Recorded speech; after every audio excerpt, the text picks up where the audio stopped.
Hey, this is Pastor Rick. I'm glad you're with me today. Have you ever noticed something about bondage? It always comes back, right? You get free and then it comes back. You start off and you go, okay, I'm going to work on this bondage, get it out of my life. But look out, bam, there it is again. Dead again, strife again, name it, you got it again and again and again. How does that happen? Well, because bondage is like that. Mr. Bondage always looks for you again. There's a story about Pharaoh deciding after he let Israel go that he didn't want that to stand. He said, no, I can't believe I did that. I let those people go. Look at Exodus chapter 14, verse 5. It's an amazing conversation. Watch this. Now it was told the king of Egypt that the people had fled, and the heart of Pharaoh and his servants was turned against the people.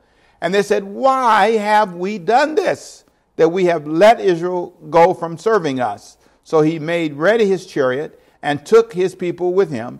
Also, he took 600 choice chariots and all the chariots of Egypt with captains, watch this now, captains over every one of them.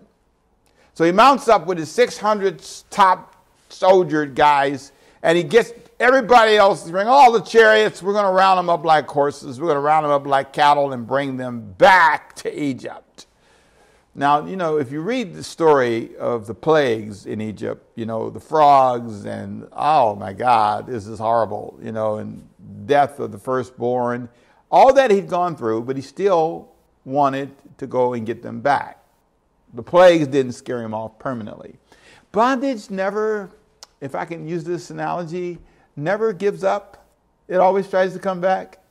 And I think what we don't realize sometimes is the only way you're going to stay out of bondage is you just refuse to go back. The Bible says something in Galatians 5:1. It says, don't be again entangled in the yoke of bondage. Don't go back and be entangled again in the yoke of bondage. You need to say to yourself, I don't want to go back to that. I don't want to go back to where I used to be. But you have to decide you don't want to go back. Nobody can decide that for you. You have to make up in your mind, I don't want to be this way again. There will come a window, and some of you are there now. This is an opportunity for you to not go back to bondage. You can make a decision today that can enslave you again, or you can make a decision today to stay free. It's up to you. You decide. God's not going to decide that for you. Pharaoh decided to go and enslave him again, but I want you to see how determined he is. The question is, how determined are you? Now, I've learned in my life that there are bondages for every income level. I was in bondage at times when I made $10,000. I was in bondage at 30. I was in bondage at 102,000. I've been in bondage at all levels of income. That's right. 102,000, that's what you said, Pastor Rick? Yeah, 102,000. 80,000, all the thousands. Doesn't matter. At every level of income, I've seen bondage. And you know what I've learned? Mr. Bondage comes and hunts you down. He comes and hunts you down, boy. He comes and tries to find you. He comes and looks for you. You're fine now. You got your house back. You do, and here comes Mr. Bondage. Hey, girl, how you doing? And see, he's looking for you. Watch it. Watch out. She's looking for you. She's flipping her hair, and you're going backwards again. Watch yourself. You just got your finances straight. You just got your life back in order. You just got yourself back, and now you're going back into bondage again. What are you doing? Look at me. What are you doing? You're going back to bondage. He's looking for you again. He wants to enslave you. And understand, that's part of the system. I had this amazing thought, and I'm going to do a series of teachings on this too. How credit cards and the financial institutions, a lot of them are designed to enslave you. A lot of the products they put together is designed to put you in their pocket for the rest of your life. They want to be in your pocket forever. And so when you pay off the card and when you pay off the debt or when you make the switch, and let me tell you, I am in the middle of it today, making some bold decisions to say, listen, I want to switch this around.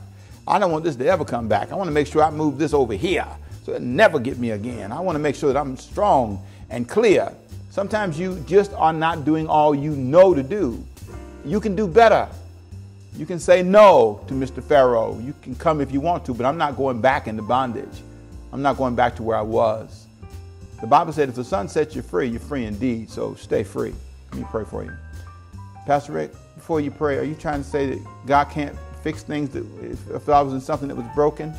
If you're going back to something, you need to make sure you're going back to a new place. You're not going back to the old place. The problem is most of the time we don't care and we go back to the old place because we want to live any place rather than by ourselves.